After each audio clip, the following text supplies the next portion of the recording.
Welcome to the Worcester City Council meeting. Let's start with the roll call. Council Bergman, Here. Council Cavorio, Here. Council Agia, Here. Council King, Councilmember Carlson, Here. Council Mayor, Council Ada, Council Castillo, Here. Council Russell, Council Toomey, Here. and Mayor Petty. Here. First time business, public participation. We have up to 2 minutes. On the agenda tonight, today. What's your name? Absolutely. Fred Nathan, Worcester. I don't know the actual number, but the city manager's contract, so whatever number that is. So obviously, it's been a tough going. You know, there have been the issues with the police. There are issues with the fire department having low morale. There are issues with the schools. There are issues everywhere. There are issues. There are road issues, potholes not getting filled. That all does translate into the city manager. I was one of the first people that got up to say, give him a chance. I'm not going to back away from that, but I just, you know, with all the issues going on, I'm kind of thinking, I mean, maybe you should just keep the city manager's contract in terms of what he receives for pay at its current rate. I mean, Worcester will be experiencing some more issues as far as what we get for federal funds, which will make things a lot tighter. At some point in time, the city of Worcester could face police layoffs, fire layoffs, school department layoffs, at some point. I don't know. I don't predict this stuff. I don't have a, I don't reach into like little fortune cookies here and try to guess how it's all gonna pan out. But at some point, if there is any kind of layoffs, that will be something that the city manager will have to deal with, and I'm sure he'll be stressing out over who they're gonna have to lay off, because unfortunately, it is inevitable. Thank you. So, Thank you. Anybody else?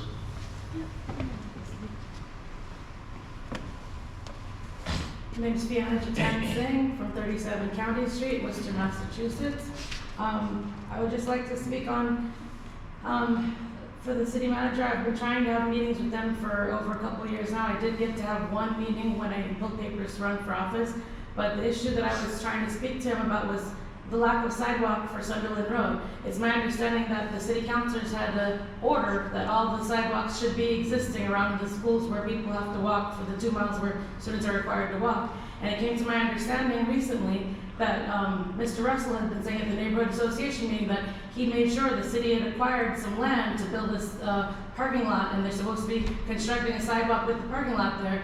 But the reason it hasn't been done yet is because the land is contaminated. So I'm just wondering, I'm sure that the city manager is in charge of the whole city, so how is it that the city could purchase a piece of land that was contaminated without doing an inspection before purchasing that land? So I don't know if it's his fault or the realtor's fault, who did not encourage the city to have a proper inspection of the land, but the reason we still have no sidewalk on Sunderland Road to this day, even though it's been approved and it's been in the works, it's because of the contamination of the land that the city purchased without having an inspection. So I'm very upset about that, and I've tried to have meetings with the city manager since I came to know this information and have been denied several times having a meeting with him. Also, I've tried to get on the commission for the Parks Commission. I was denied. When I asked for a reason why, nobody told me why. I just got a letter in the mail from Human Resources. The only step I hadn't gone through yet was having a meeting with the city manager to be sworn in, or to be told that I was accepted, or to have the interview with the city manager, because he's supposed to staff all the parks and commissions and all the boards and commissions. And from my understanding, there are several people that have tried to volunteer to be on boards and commissions that have been denied. So I'm assuming the city manager is responsible for that, and he's been in his position now for over 2 years. So there should be fully staffed parks and commissions and boards if there are so many people trying to volunteer, yet we're continuously being turned away. So I'm really wondering why he should get a raise when we haven't even fully staffed our commissions and our boards. Thank you. Nobody else? What's your name, city resident? Tom Marino, City Lister. Some things happened over the last couple of weeks that I believe should be unacceptable. I personally, and I hope the members of the council think that it, that they should know about important reports before the press. And so, and that should be unacceptable. And that, we need to do a special meeting at noon on Friday for this item is odd. I don't expect, nor do I want pitchforks or a public flogging. That wouldn't be appropriate. But I just hope moving forward, since that obviously we're having this meeting for this purpose, that there'll be another way to make some sort of point that is unacceptable. One idea might be, of course, the members of any legislature would have a legislator's exemption, but maybe we put people under oath in this chamber so that there is a responsibility to always be presenting truthful information. But let's not send a message, especially at this time, when we just have a report that says a very important department in our government has accountability problems. Let's not continue to send a message that it's okay if you do stuff that's not acceptable. Thanks.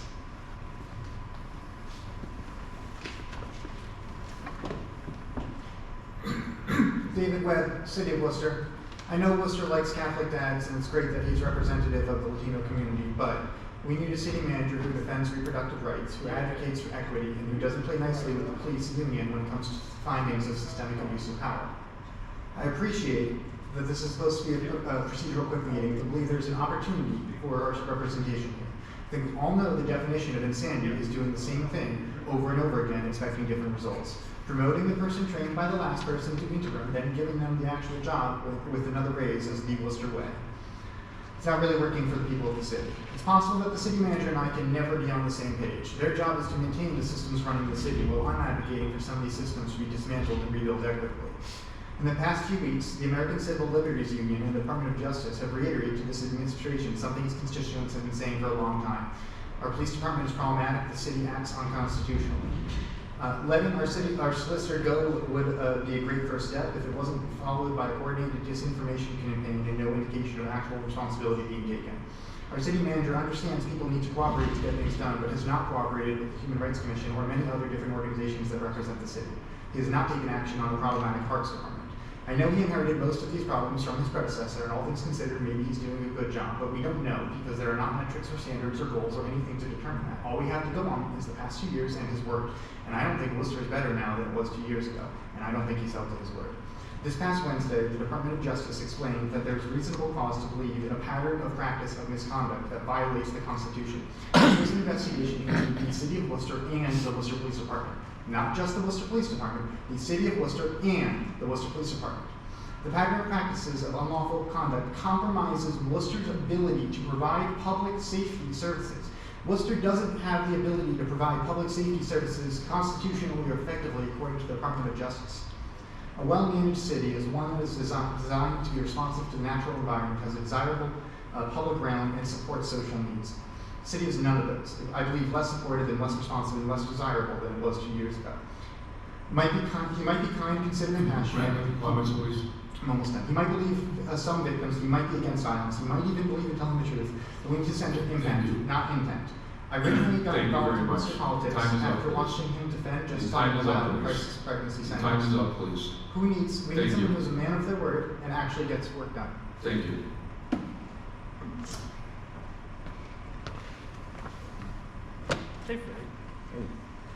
John Riccio, City of Worcester. Merry Christmas. I don't know that the city charter allows for public flogging. That would be interesting. So I want to take a different tact this time. I've made my thoughts about things clear in the past. I think I think the city manager really out-negotiated the city council here, and I've said this to him one-on-one. It makes the city council not look as good as they could look in a negotiation. But what I want to do instead is say, I want the city contracts that are going to be coming out, like the Charter Spectrum contract, to be handled in the same way. So, take them to the woodshed, like you just took the city council to the woodshed. Get out of them the same pound of flesh. And I think that you can. I think you have the ability to do so, and I want to see that. And then the same thing, like you changed the police contract last time and added in things that have never existed in the past. Every time those things come up, I'd like to see that same level of negotiation, because I think you can do it. I think in this contract you've proven that you have the ability to do that. So use those skills to take those folks down. Obviously the cable thing is something that is important to me. It has been for a long time. There's been 4,000 less subscribers since I started, we resigned. So Spectrum doesn't have the leverage that it had before. So really take them down, because they owe the city. And as a long-time resident of the city, they owe you for the things that they've done wrong.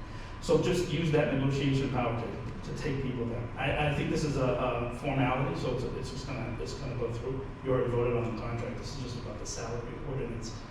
I would say this to the mayor, having a meeting on this day really doesn't allow for public participation and creates an atmosphere of people thinking that there's distrust and these kind of secret things that happen here. So maybe a meeting like this should be scheduled in a different way. It's the Friday before Christmas. Obviously, the vast majority of the city council can't be here. So those are things that we should think about going forward. Thanks. Merry Christmas. Okay. Okay, we're going to go to, Mr. Mayor, I just want to state for the record, I do apologize. Councilor Russell's online. Councilor Russell, I tried to meet you now. Can you try participating? For some reason, he has an issue with his phone, so Councilor Russell, you can use my speakerphone as this for the roll call. Yeah, we can. we already did it. What's that? I'll show you now, so. Okay, so Mr. Mayor, for the record, Councilor Ada and Councilor Russell are present. Councilor King?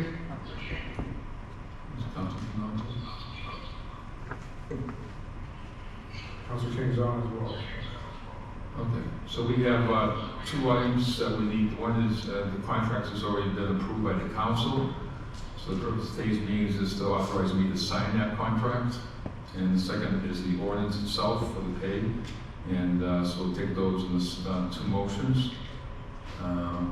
If everybody's all set with that, so the first motion is move on the roll call to vote to adopt the company wide and to authorize the mayor on behalf of the city council to see a list of execute the attached city manager employment contract with Mr. Batista pursuant to section 3-1B of the charter and in accordance with the terms held by the contract on December 10, 2024. Mr. Chairman, Council King. thank you. Just for clarification, this vote, is based on already entered into agreement, correct? Correct. Okay. Just want to be clear on that. Yeah. And I apologize for the late calling in. I only have 12:15 to 12:30 to be available for the call. So, Okay, December, Council King, December 10th, we did sign that contract. I mean, not sign it, we did vote the contract, you're right. I'm sorry, it's an agreement. The agreement. Okay, thank you. Okay, and roll call. Councilor Bergman? Yes. Councilor Caloria? Yes. Councilor Agia? Yes. Councilor King? Yes. Councilor Carlson? Yes. Councilor Ian? Councilor Ada? Yes. Councilor Pasillo? Yes. Councilor Russell? Sorry, Councilor Russell? Yep, so Councilor Russell, you'll be recognized as no. Councilor Toomey? Yes. And Mayor Petty? Yes. Next up is move that for a roll call to vote to advertise the company proposal ordinance to amend the salary of the city manager in accordance with the terms voted by the city council on December 10, 2024. Roll call. Councilor Bergman? Yes. Councilor Caloria? Yes. Councilor Agia? Yes. Councilor King? Yes. Councilor Carlson? Yes. Councilor Ian? Councilor Ada? Yes. Councilor Pasillo? Yes. Councilor Russell? Council Russell says no. Council Toomey? Yes. And Mayor Petty? Yes. With that, we have a motion to adjourn, roll call. Council Bergman? Yes. Council Calorio? Council G.A.? Yes. Council King? Councilmember Carlson? Yes. Council Ian? Council Ojeda? Yes. Council Pacillo? Yes. Council Russell? Council Toomey? Yes. And Mayor Petty? Yes. Everybody have a happy holiday, thank you. Thanks.